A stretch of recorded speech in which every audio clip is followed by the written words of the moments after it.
Well, what's up, everyone? Welcome, Legacy. There we go. Now we're ready for service, all right? You guys aren't going to be here that much longer, but I just ask that you bear with me for about, let's say, 8 minutes, okay?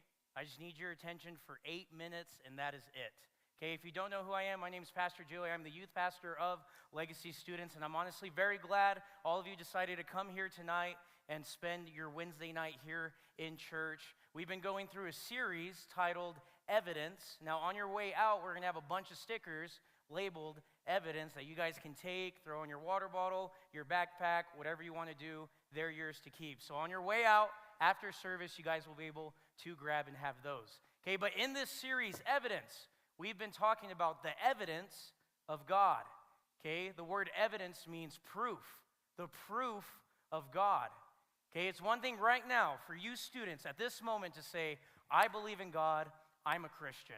Great, say that all you want, all right? But when you guys get older, especially when you guys are 18, 19, 20, 21, 22, 23 years old, you're going to encounter people, and some of you might even right now have encountered people that you go to school with, or even friends that you might have that tell you, I don't believe in God. And it's like, whoa, what? How do you not believe in God? And they'll tell you, I don't believe in God. Well then, what are you going to say? How are you going to explain it? How are you going to give a person proof that God exists?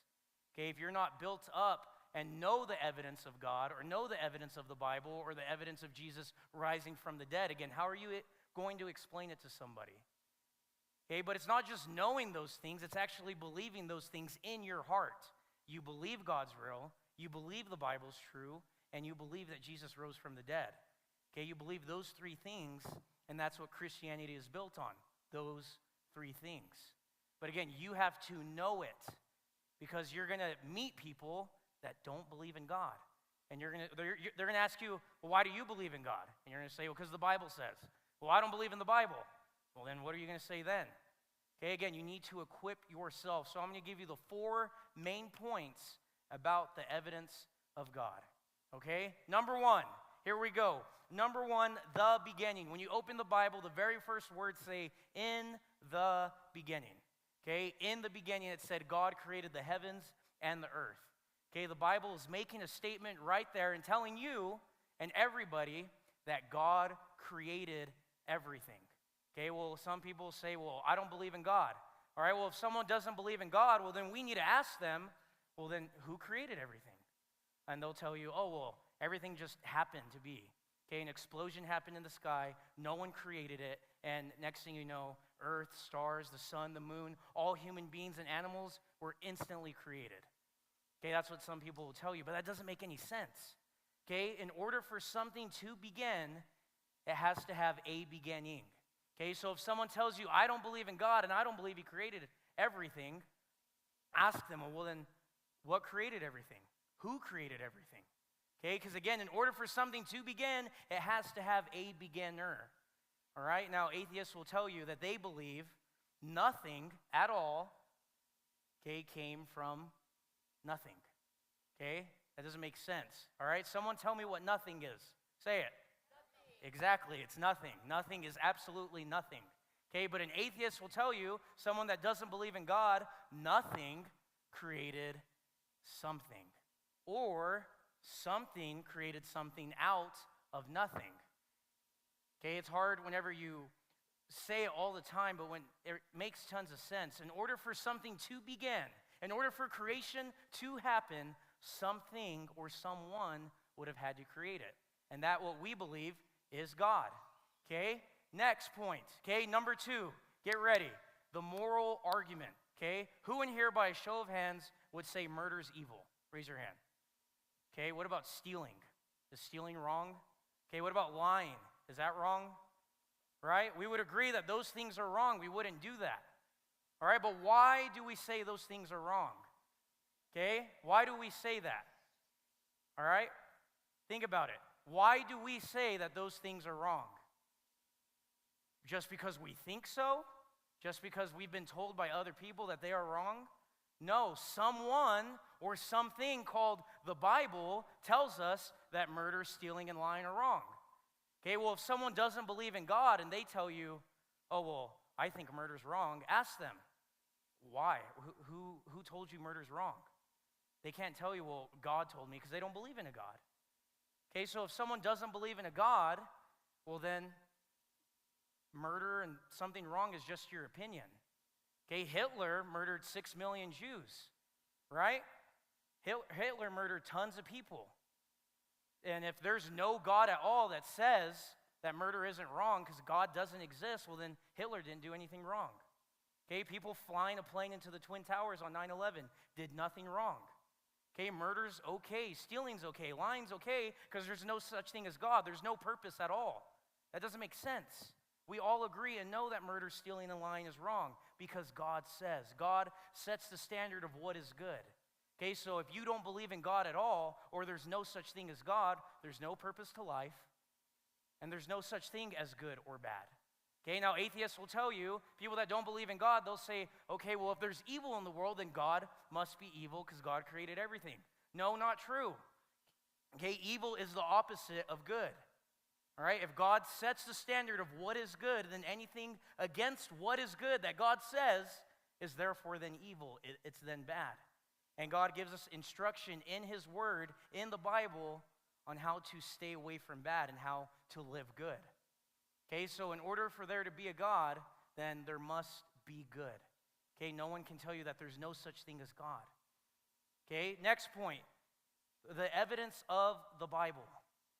Okay, it all comes down to the word truth. Okay, what is truth? Someone tell me what truth is. Okay, not a lie. What else? Truth, right? That's the definition of truth. Truth is truth. Okay, but that doesn't explain much. Okay, we need a definition to know what truth is. So if something is unchanging and it doesn't go against itself, it's then truth. So here's an example. Okay, the ocean is filled with water. That's a truth. You can't disagree with that. It's completely true. Okay, all circles are round. That's completely true. Can't change it. All circles are round. All right, you can't argue that there's angles or shapes within a circle. All right, here's another truth. All right, Santa Fe is the capital of New Mexico. All right, that's a truth. Again, we know that. You can't disagree with it because it's written down in the Independence that Santa Fe is the truth. So again, if things can't be changed at all, well then it's completely true. Okay, and there's other religions like Islam, Hinduism, Buddhism, and they all have different books that talk about their religion. But here's the thing, none of their books can be true because all of the things in their books go against each other. Okay, they say one thing and then they go against it. But the thing with the Bible is there's no contradictions in the Bible. There's no lies in the Bible at all. Okay, everything in the Bible flows into one story and is completely united, and it doesn't go against itself, which then has to make it true. Okay, I showed a picture a while back, and I don't have it right now, but it was a picture showing how all the different verses in the Bible going and being the same as other verses. Okay, all saying the same exact thing. Again, the Bible is written by different people in different times, from a span of 1,000 years to 100 years, but for some reason, all the stories and everything in it and the instruction is all tied together saying the same thing. How is that possible? How is something written by different people over different periods of time saying the same thing? Well, then it must be true. There must be someone behind the Bible that wrote it and is telling us something. Okay, so think about that, students. If the Bible is completely true, well, then every single word in it that it has to offer and tell us in our lives must really mean something. Okay, it must actually have a powerful impact in our lives if the Bible's true. Okay, and evidence shows us that the Bible is true. Okay, and the last and final fourth point, Jesus rising from the dead. Okay, that's the number one thing that makes all of us here Christians. Jesus rising from the dead. You see, Jesus took the sin of the world upon himself so that we all here, sinners that make mistakes and do things wrong, can be forgiven. But in order for us to be forgiven, Jesus would have had to risen from the dead. And people will tell you, I believe Jesus was real. I believe he walked the earth. I believe he was a real man. But people stop and say, but I don't believe he rose from the dead. And that's an issue, because if you don't believe that one thing, you cannot say you're a Christian. Can't do it. You have to believe Jesus rose from the dead. Okay, there's eyewitness accounts saying we saw Jesus alive after he was put to death on the cross. We saw him, we ate with him, we talked with him, we felt him. He was real. He's alive. And that takes us to our last and final point to put it all together. Okay, these disciples, these followers of Jesus, wrote down that they saw him alive, that they encountered him. Okay, but the disciples had nothing to gain at all for telling people that Jesus rose from the dead. Okay, if the disciples went and told everybody that Jesus rose from the dead, that means they're not going to become famous, they're not going to receive money, and they're going to be hated by everybody, and they're going to be put to death for making that one statement that they believe Jesus rose from the dead. So why would they go and put their lives on the line and sacrifice all that they are as a person for a lie that they don't believe in? No one in here is going to die and give up their life and be willing to be beheaded, okay, being willing to be cut in half for a lie that they don't believe in. Okay, and they were willing to die because they wrote the accounts, and they're telling us that, yes, Jesus rose from the dead. Okay, I have a Bible verse for you here in Psalms 53, verse 1. It says, "Only fools say in their heart, there is no God." Only fools say that. They are corrupt and their actions are evil. None of them do good. Okay, the Bible is telling us if you believe there is no God, what a foolish statement. And a lot of people say, well, I don't believe in God because bad things have happened to me in my life. And if something bad has happened to you in your life, I'm sorry you went through that. I really am. You didn't deserve it. But here's the thing. We live in a fallen, broken world with people that don't believe in God, with people that hate God, with people that sin and disobey him. And those kind of people corrupt the world that God made. They made it evil. They do evil. God never intended the world to be filled with evil and do wrong. God created the world to be perfect in every single way, but human beings disobeyed him, and sin came into the world. So that's why we have a broken world, because of sin. Okay, so again, you're going to encounter people that tell you, I don't believe in God, I don't believe in the Bible, and I don't believe that Jesus rose from the dead. And we just have to ask them the simple questions. Well, then who created everything? Well, then what is truth?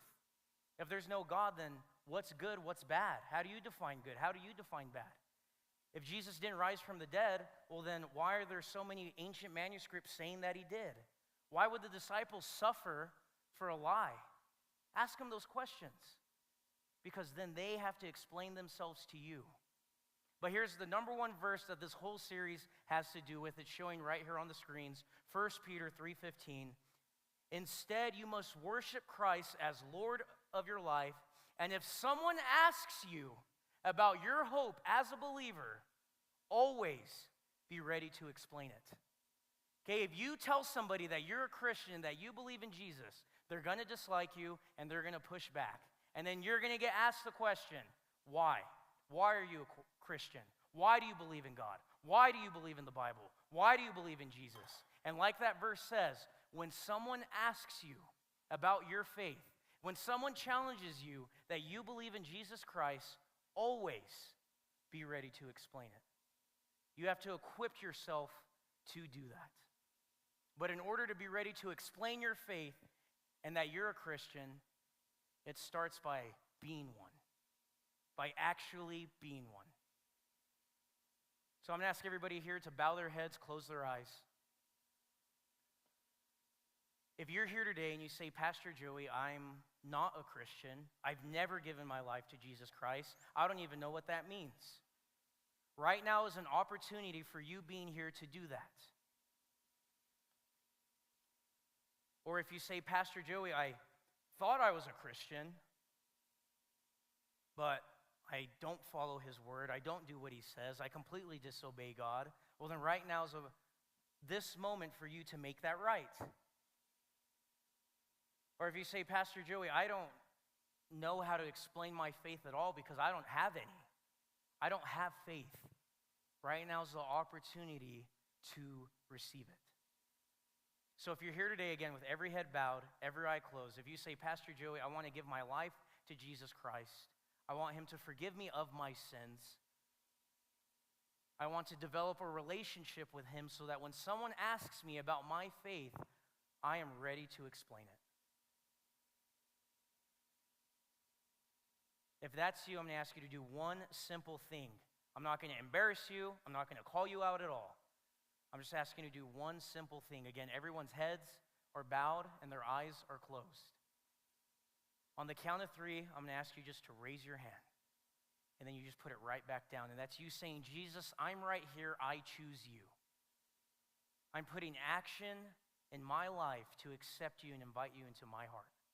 But again, you have to make that choice and you have to make that decision. So if you're here today and you say, Pastor Joey, I want to invite Jesus Christ into my heart, then on the count of 3, just raise your hand. 1, 2, 3. Thank you, thank you, thank you, thank you, thank you, thank you, thank you, thank you, thank you, thank you, thank you, thank you, thank you, thank you, thank you.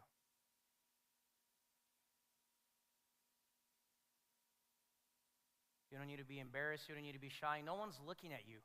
It's just you and God right now in this moment. So if you feel, I should raise my hand, thank you. Thank you. Thank you. Thank you. Thank you. Thank you.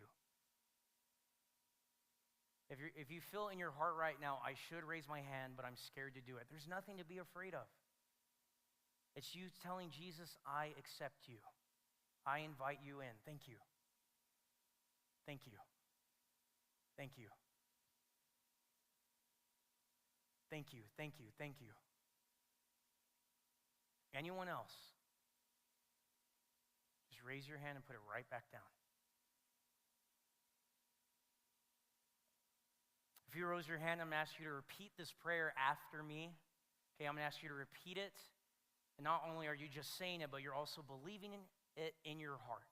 And if you're already right with God, you already have a relationship with him, you already given your life to Jesus Christ, I'm going to ask you to repeat this prayer out of support of those that rose their hands. So again, every head bowed, every eye closed, repeat after me. Father, I come to you now, seeking salvation. So right now, I believe in my heart, and I confess with my mouth that Jesus is Lord, that he died on the cross for my sins, and he rose from the dead 3 days later. And every day I choose to give you all that I am. In Jesus' name,